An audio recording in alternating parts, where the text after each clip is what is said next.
Ассалому алейкум ва рахматуллахи ва баракату устод. علیکم السلام و رحمت الله و برکاته. Устод ҷон, саволи мо барои эътиқод нест, мумкин аст иҷозат медиҳед савол чием? Хайти дакун. Ҳами як хоҳарам як дугона дорад, вай як сол мешавад ки ҳами дини ислома қабул кардааст.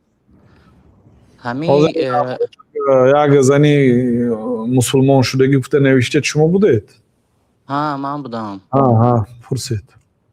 баъд ҳами пеш аз рамазон вай ҳами сатр кард, як сол дар муддати як сол ҳами дина омӯхт, лекин пеш аз рамазон сатра кашида якчанд саволҳояш пайдо шуда, ман наёфтам дар ҳамин саволҳо, ба хоҳарам расондам, ман ҷавоб додан наметавонам дар ҳамин саволҳош. Мумкин аст иҷозат савол мабудам?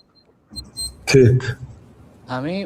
ман як савол дод, гуфтанд ки барои чӣ дар христианҳо дар мақсад ҳазрати Исо буданд, баъд дар дини худмон ҳамин дин ба якдигариш монанд аст. баъд ман фаҳмондам ки ҳамин мақсад мо як худоям метапарастем, ҳамаи мақсади пайғамбаро худопарастӣ буд, агар ман туғри фаҳмонда бошам, яктопарастӣ. баъд вао савол доданд ки чӣ ҳамин қадар одам бар ҳамин худое ки надидан ваё бовар кардиянд. ман якчанд мисол овардам, як саволҳои аҷоиб бисёр доданд, ман ҷавоб додан натонистам устод. ҳамин чӣ расонда вай кунем ки ваё диншо мақсад ба қувват шавад. Вай урус духтар буд? пешҳо. пешҳо ҳозирам ҳо мешад охир, урус духтар мемонад ку. дар Қазоқистон калон шудагӣ, баъд дар иҷа калон шудагистанд. мақсад мегӯ дини насронӣ бо дини ислом монандӣ дорад? ҳамхел. баъд мегӯяд чӣ ҳамин қадар одам, мақсад ина пайғамбари худ Муҳаммад саллаллоҳу алайҳи ва саллам ҳамин қадар одама овард ба чизе ки ба худованди надида во бовар оварданд. бародар, масъалаи монандии ду дин, бале, дар дини насрониҳо ва дар дини мо чизҳои ба ҳамдигар монанд ҳаст. барои чӣ? барои он ки асли дини мо аз як ҷо омадаги аст. бинобар ин пайғамбар саллаллоҳу алайҳи ва саллам гуфтанд ки мо ҷамоати пайғамбарҳо динамон як аст, модаромо гуногун аст гуфтанд. яъне асли динамон як аст, ба ягонапарастиш даъват мекунад. ҳама динҳо, тамоми динҳо аз одам то Муҳаммад саллаллоҳу алайҳи ва саллам мардума амр мекунад ки ягона Аллоҳ таолоро парастиш кун, ба Аллоҳ таоло касеро шарик набиёр. ин асл аст. шариатҳо фарқ мекунад. масалан дуздӣ дар ҳама шариатҳо ҳаром аст, ҷазош фарқ мекунад. масалан дар дини мо ҷазои дузд дасташ бурида мешавад, бори аввал дуздӣ кунад. дар дини масалан ҳазрати Юсуф алайҳиссалом агар $100 дузад, $200 штраф карда мешавад, ҷарима. яъне қоидаш ҳам хел буд. дуздӣ дар дунё ҳаром буд. $100 агар дузад, $200 ситонида мешавад. дар дини ҳазрати Яъқуб алайҳиссалом дуз ғулом мешавад. моли ки дуздида бошад, қозӣ вай ҳукм мекунад, аз ҳамин рӯз ин ғуломи ту мегӯяд, дига ҳамин ғулом мешавад. масалан, лекин дар тамоми динҳо ҳамин дуздӣ ҳаром аст. рибоям дар тамоми динҳо ҳаром аст. ҳамаи динҳо ба мардум зулм накун мегӯяд. фақат каму беш, яъне услубҳо фарқ мекунад. динҳои пешина ба ин охири замон мувофиқат намекард, бинобар ин Аллоҳ таоло ҳама он динҳоро мансух кард, бекор кард. бо омадани дини муқаддаси ислом дигар тамоми динҳои осмонӣ, чи таврот аст, чи инҷил аст, ҳамаш бекор шуд. ва яке амал карда намешавад. мана қонуни то соли 91 қонуни шӯравӣ буд. вақте ки Тоҷикистон истиқлолият ёфт, вай қонунҳои бекор карду, қонуни нав баровард. мисоли оддитарашда барои фаҳмиш. дини ислом омад, вай қонунҳоям қонунҳои Аллоҳ таоло буд, агарчи мисол қонунҳои дастгирӣ тағйир додан попою бузургошон. дини муқаддаси ислом омад, ҳама динҳои бекор кард. лекин дини насронӣ омада дини яҳудията бекор накард. дини насронӣ омад барои мукаммал кардани дини яҳудият. яъне таврот барои аҳли инҷил ҳам дахл дошт. лекин дар инҷил аҳкоме буд ки мукаммалкунандаи таврот буд. қуръон омад ҳамаша бекор кард.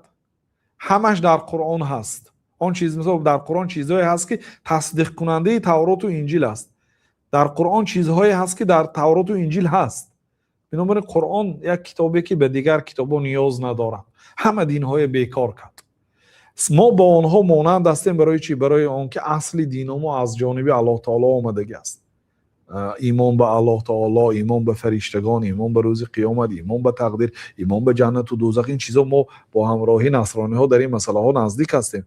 مثلا یک بت پرست یا زردشتی یا بدبخت دیگر ما که یخیله نیست، چون که وها آتش عبادت میکنند یا سنگ عبادت میکنند. اینها چی؟ اینا اصلا الله تعالی عبادت میکنند. فقط دیناشون بعضی یهودی ها اومده و ایران کرد، تغییر داد، لیکن اصل دیناشون دین آسمانی است. بنابراین در بسیار مسئله ها ما موافقت میکنیم با آنها، با یهود و نصرانی ها، چون که اصل دین ما از آسمان آمده است.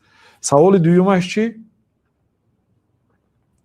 سوال دوم همین که چه خیل پیغمبر خمان محمد صلی الله علیه و سلم و هم قدر امتاش باور کنی خدای تعالی یک تا آورد. این دین الله تعالی هست. دعوت کردن با عقل، دلیل های عقلی می آوردن. قرآن معجزه بود. هر یک پیغمبر معجزه داشت. این آدمایی که پیغمبر صلی الله علیه و سلم دیدن معجزه های به چشمشون دیدن، ایمان آوردن. پیامبر صلی الله علیه و ماه با دستشون دوکافون کردن در نظری چشماشون، در پیششون یک قسمش بر بالای یک کوه موندن، یک قسمش با دستشون گرفته بر بالای یک کوه موندن. در پیش نظراشون معجزه های نشان دادن. یا درخت کشاله کرده اومدن به پیششون، درختی که در زمین ریشه رانده است، از همین خودی از زمین نوختش قبیده اومدن، کشاله کرده اومدن. در بعض روایات درخت اینجا بیافتن اومد، در رفته جاد بیستن، با رفته جاش بیستاد در پیش مردم دیدن به چشمشان، ایمان آوردن، معجزه های بسیار داشتن، دلیل های عقلی می آوردن. همین مردمی تاجیکستان هم، من مثال دوملا مصلحیدین بودن، الله تعالی رحمت کند، 32 سال قریب 40 سال 50 سال در مسجد شیخ مصلح الدین شهر خوجند امام خطیب بودن. همین دوملا در یک کتابشان نوشتن که برای چی مردم تاجیک همین دینی اسلام اومد تیز قبول کرد دینه. ببینید دین سالی چند به تاجیکستان اومد و سالی چند علاقه تاجیکستان امام بخاری برآورد. یعنی این آدم ها دین با زوری تبر و زوری شمشیر قبول میکنن، از خودشان امام بخاری و امام ترمذی نمی برآوردن. نه خود در دین به مرتبه عالی ترین عالی هاش رسیده رواد تاجیک. میگن که دین زردشتی به طبیعتی تاجیکا تغییر نمیگرفت. میگن مثلا مادرش خانه دار شدن، دخترش خانه دار شدن، این طبیعتی تاجیک به تغییر نمیگرفت. این چون این زردشتی ها علم پیش راهش میگرفتن، فقط علم همون خاص آدمای حکومت دار پسراش میخواند، خلاص خلق عامی و علم گرفتن ممکن نبود، درس گرفتن منع بود. دین اسلام اومد و همه علم گرفت. گفت برعکس به علم آموختن ترغیب میکرد. اولین آیاتاش هم خوان. بسیار به طبیعتی تاجیکا دین موافقت کرد، هم به در حال قبول کردن. 99% قاعده قبول میکند. اون 1% که آزی میگوییم همین هم از زمان شوروی اینو 1 سال روس و پروس و هر جا آمده زندگی کردن، سفیر و پفیر و همین های 1%ش و ایلا 99%. خیلی مثلا بگذار 40%ش قبول کند بود زوری شمشیرکتی، بگذار 50%ش. این مردمی تاجیک بسیار مردمی طبیعتش تازه بود. میگن و دین اسلام که دین معقول هست، یعنی طبق عقل هست، عقل میگیرد، همش چیزای خوب است برای فایده آدم است، در حال قبول کردم. با در حال امام بخاری با آدم برآوردن. آموز تاریخه. بنابراین این دین مقدس اسلام تمام کافرهای با عقل هم تو انالیز میکردن و قبول میکردن.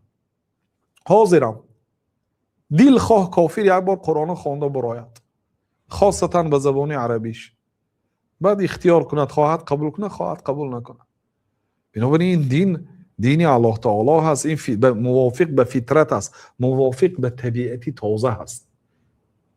من طبیعتی تازه ناخونی رسیدگی یک بعد میبیند، ناخونی رسیدگی قوتش پوری چرکه. طبیعتی تازه نمیخوارانه دینه. دینی اسلام موافق طبیعت است. گفت ناخناتون گریتان مویلب دهم به درآمدگی باشد همین طبیعت به میفرم لب برسد آدمی طبیعتش سالم غشش میبیاد. شریعت گفت که لب نرسد قیچی زنیتان. شریعت در یک روز 5 مراتب کمشند به طهارت، تازگی، پاکیزگی، بوی خوب امر کرده است. به طبیعت موافق است. موافق است. آدم بوی بد میبیند، چیزی افلاس بد میبیند طبیعتا.